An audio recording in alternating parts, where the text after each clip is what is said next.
What's up, everybody? Welcome back to another edition of Indiana Fever Unfiltered, powered by Come On Now, the podcast. Hit the like button, subscribe button, comment on the video. Let me know your thoughts. Appreciate everyone jumped on board the live tonight. Special guest, the Pope, was in the building for about 30 minutes, man. Appreciate him jumping on board. I want to drop this standalone video here in this Chiney Ogwumike commentary because this Chiney Ogwumike commentary is crazy. She's out of her damn mind. She's lost her shit. I don't know what is going on with these people anymore. These folks just say all kinds of ridiculous crap. And I, you know, let's show the video. Let's just show the video with Chiney Ogwumike and what she had to say and how utterly ridiculous this shit is. Because it's like it gets more and more absurd every time somebody opens their mouths. But let's jump in right here in this video because I mean it's just crazy, folks. It's crazy. So on this podium you have on this desk you have Sydney Colson, former Indiana Fever player who played with Caitlin Clark last year. So quickly to turn your back on a player you were teammates with. But listen to what Chiney Ogwumike had to say. It's just ridiculous. To me, overall, officiating has been a universal issue this year. And that's not the goal of any league, but this is the reality. And when you think about the imperative to call more fouls, we're seeing the highest scoring season ever in WNBA history. That's largely because they're calling more fouls, right? Games are no longer 2 hours, they're 2.5 hours long. So let's stop her off the rip. Let's just stop her off the rip. Who was the reason for the new calls? Who was the reason for the freedom of movement? It wasn't Caitlin Clark. Caitlin Clark wasn't the reason they got this new freedom of movement going on here. Because if they cared so much about Caitlin Clark, they would have dealt with that in year one.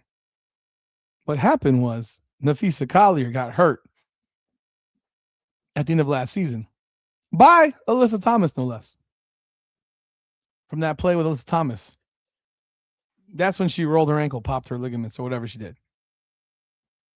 And then that gave Nafisa Collier the energy to jump on a mic and yakety yak about how the league is dirty, the league is this, the league is that.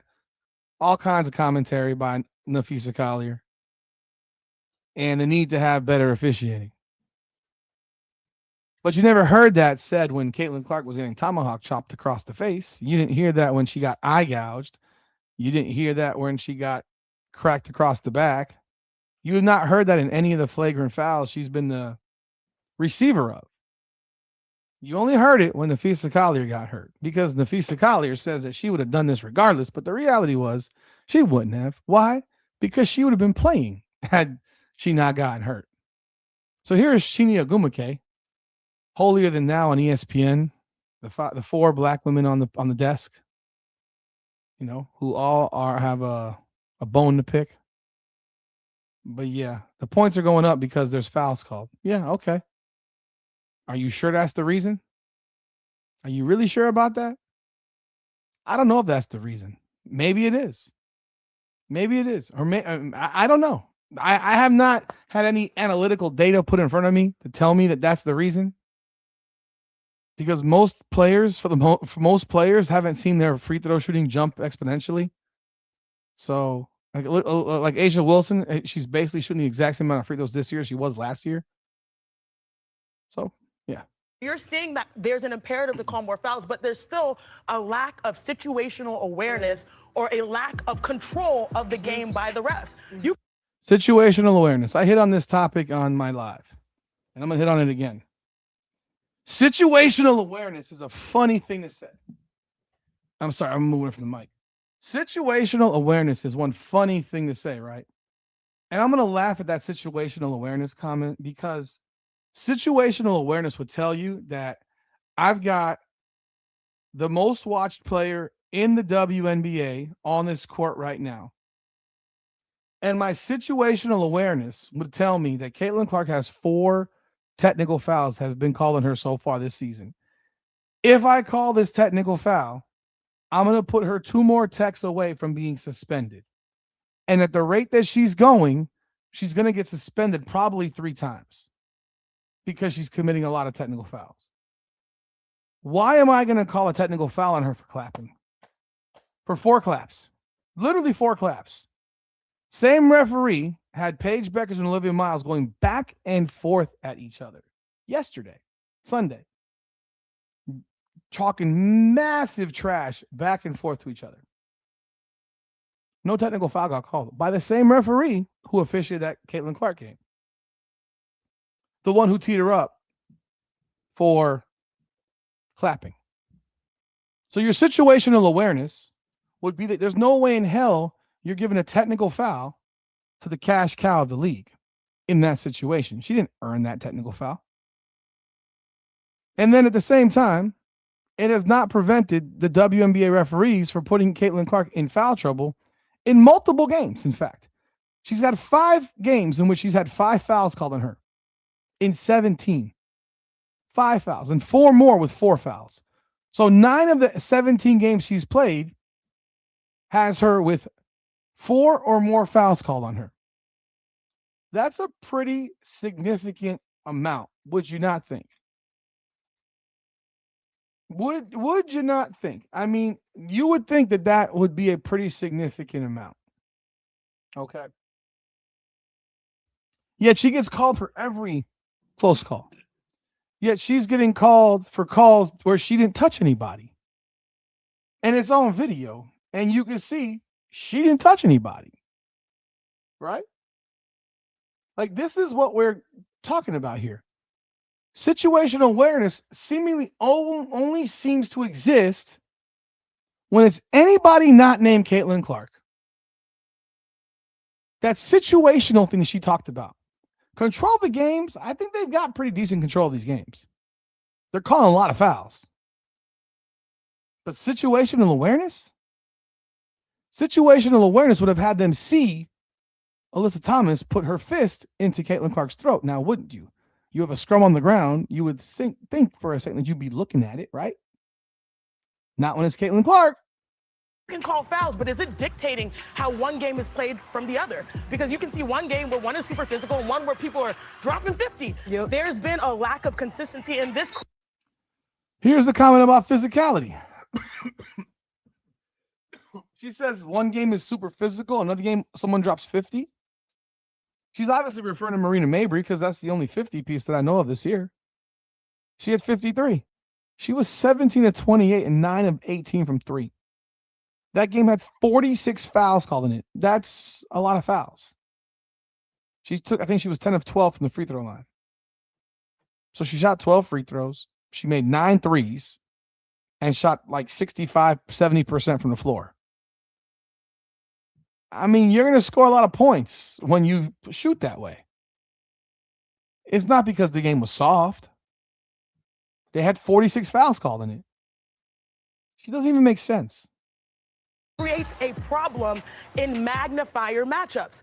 And this is a magnifier matchup when you look back at it. Alyssa Thomas, Caitlin Clark, both dominant players, but Alyssa plays on the edge. I know her. Yep. And Caitlin sometimes embellishes at times in certain instances. And so when you...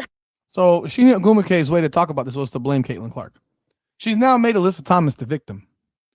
Alyssa Thomas is now the victim of this situation, not Caitlin Clark. Chiney Ogwumike, I wonder how you would react to a woman in a tight skirt who gets SA'd. Would you say it was her fault because she was in a tight skirt? Because she put on perfume? Because she put on makeup?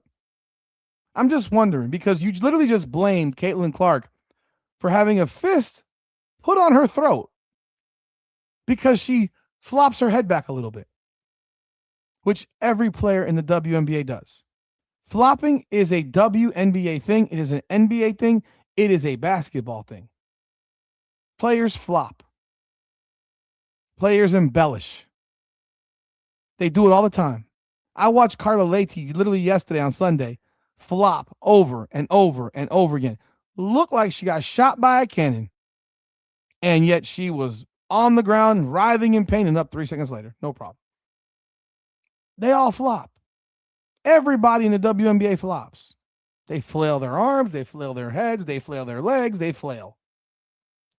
What does that and the cost of rice in China have to do with the situation that happened here where Caitlin Clark is laying on the ground on her back and has two women literally jump on top of her to try to take a ball away that she passed out to Aaliyah Boston on the wing. Alyssa Thomas jumped on top of her, was straddling her, has a fist in her ribs and a fist on her shoulder. And her fist from her shoulder ends up somehow sliding up to her throat. And the response is that the picture looks worse than it really is. Yes, it does, because it was a split-second thing. And I would ask anybody again, put your fist on your throat. You do it to yourself. Put pressure on it. See how you feel. Now imagine that from someone on top of you who doesn't know how you feel, who weighs 220, who's strong as an ox, and you weigh 155. That shit hurts. And it ain't flailing, and it ain't freaking out. It ain't nothing. And Caitlin Clark did go to the referee literally after it happened and complained about it. But you'll hear Chiney Ogwumike say something different. Have a scrum, like you said. But again, it's Caitlin's fault now, apparently, because people naturally go to the floor with their fists out. Naturally. There needs to be a vigilance, but also this created a position where the league is now forced to be reactive. And instead of having a control of not just calling fouls, now the league is reacting and doing something that it rarely does on a non-call and instituting a suspension. And to me, that was unique. But I'll lastly say this. And you want to know what? The fact that she brought that up, the fact that they're able to go back and watch the video and suspend someone from a non-call, they're able to do the exact same thing during the game. That play had a major impact on the game, on the result of the game. If Alyssa Thomas gets ejected on the spot, which she should have been, she's probably not getting suspended for the next game. And they probably lose because they won by 2 points, and she was significant. Did that play have an impact on Caitlin Clark's back? I don't know. Maybe, maybe not. I don't really know. But again, in that situation, if that play is called on the court, or even if it's brought up on video because people knew about it before halftime. People knew about it seconds after it happened. It was on social media like that. Why isn't the league making a call right to their freaking desk at that game? Because you know there's a line that gets you right to the damn freaking scorer's table, more than likely from the league, and saying, yo, pull up that play with Alyssa Thomas and Caitlin Clark on the ground. We need to deal with this right now. And she could have been tossed right then and there. Because they look at plays all the time after the fact on non-calls, but you can't do it in a game. No one's going to sit here and say that, you know, you have to, I mean, heck, I don't even know if you have to call a flagrant. I guess you'd have to call a flagrant foul too, retroactive. And then you have to toss her. If you did that, well, guess what? You don't have this outcry after the fact. So if you want to blame referees for that, sure. I blame the league for that. The league could have dealt with that during the game. They could have dealt with that during the game. And I don't think it's overreacting to suspend her for a game. I thought she should have been suspended for 5 games. Because I think what she did was very dangerous and on purpose. I don't believe that she did that by accident. I believe that was completely on purpose. Because nobody goes in to a pile with their fists out. Because that largely happened because of the optics. In game flow, if you're watching in game speed, I was watching in game speed, I didn't really notice too much because people hit the ground all the time. But then when narratives are created based off of a freeze frame, that can create a huge problem. And I do think that the league, yes, the league was reacting. Listen to all of them. They're all 3 of these broads. Sydney Colson, Drea Carter, and Chiney Ogwumike. All in slow-mo. They're literally defending this shit. None of them are getting up and saying, yeah, she should have been ejected from the game. And yes, she should be suspended. They're literally defending her. Now, I forget, who the hell is the lady in the middle? I forgot what her name is. I forgot her name. I forgot her name. She's been around for a very long time. But they're all just parroting each other. to the optics of that image. Yeah, which is what Tibbetts was saying, right? Yeah, like if you walk by me and I'm doing this, but then if you play it faster and you see I was actually doing this, right, to move. She literally just compared a facial expression to a fist in the throat. I mean, Sydney Colson, bro, you're crazy. You just compared a fist in the throat to scrunching your face. Are you serious? It's nuts. It's nuts. That might matter in a photo. That doesn't matter when your fist still went to this person's throat, even if it was for a split second. That danger is still there for a split second. I know it looked different in freeze frame. But the bigger picture issue here. Nor would you use that person's body to propel you up. See, normal people would not use the person's body to propel them up like it's like a springboard, you know? But Alyssa Thomas did that. Is that like in that situation, if you're watching it in real time, both players who are known to make their issues known got up and kept going. She's wrong. Caitlin Clark voiced it. She's wrong. Caitlin Clark, go watch it again. Caitlin Clark voiced it. She literally complained to the referee. She didn't do it for a while, but she complained to the referee initially. She did. You can go back and watch it. And so that's why I have a problem, because if you're looking at the So she has a problem because Caitlin Clark did not go in a tantrum. That's her problem right now, is that Caitlin Clark did not have a temper tantrum on the floor. Okay, wow. Action, even to this day, it breaks my heart, because players, even in Alyssa Thomas's caliber, whether you think she did it intentionally or not, she's dealing with a heightened level of vitriol right now based off of what this situation created. And that no, she's dealing with a heightened level of vitriol. You mean the same lady who accused an entire fan base of being a bunch of racists? That Alyssa Thomas? The same one that 2 years ago was talking about how racist everybody was in Indiana? That Alyssa Thomas? That's the one you're talking about? You think I give a shit about what Alyssa Thomas is going through? She's one of the dirtiest players in the league. She's been doing dirty shit. She fucking clotheslined Angel Reese and got ejected for it. She's never been suspended, but she's done plenty of dirty shit. She literally tried to elbow Caitlin Clark in the face the game before that. Only Caitlin moved out of the way to avoid it. She tried to elbow her in the face. Alyssa Thomas does dirty ass shit, and you know her, so you defend her? If you can't be objective in your job, Chiney Ogwumike, you shouldn't have your job. Because this narrative that you're pushing, this monologue you went on, unbelievable, ridiculous. You blame the victim. Well with me, if the league could really handle this better in real time and figuring out how we want more points, we want more fouls, but how do we keep an eye on these specific matchups so we can avoid the narratives getting out of our control? I hope that happens moving forward in the future. Yeah. Whatever, bro. Chiney Ogwumike is an idiot. I'm sorry. I don't have respect for this chick, nor do I have respect for the Drea Carter of the world, Sydney Colson. How is she on a desk? That's embarrassing in itself, man. This is just another example of the bull crap, the narratives that keep getting pushed by these. I'm gonna be blunt. These black women who played in the league or have been attached to the WNBA who simply do not like Caitlin Clark. They just don't like her. They're jealous of her. They have a problem with the fact that she's so damn good, that she's so damn popular, and they hate her for it. They despise her popularity because they wish it was them. And it's gotten to the point where it's like, bro, it's not how this shit works. Like, there are plenty of great white basketball players in the NBA, and no one has a problem with them. And Luka Doncic complains to referees more than Caitlin Clark does. And nobody cares. Nobody cares. But yet, people in the WNBA care so much. It's just embarrassing. It's a joke. It's an absolute joke. But hey, y'all let me know y'all thoughts in the comments below. Like the video, subscribe to the channel, ring the bell. But this is par for the course. This is what ESPN is allowing to get pushed on their network over and over. You will not find a singular WNBA person who will defend Caitlin Clark on ESPN. You will not. Not one. Not one. Not one.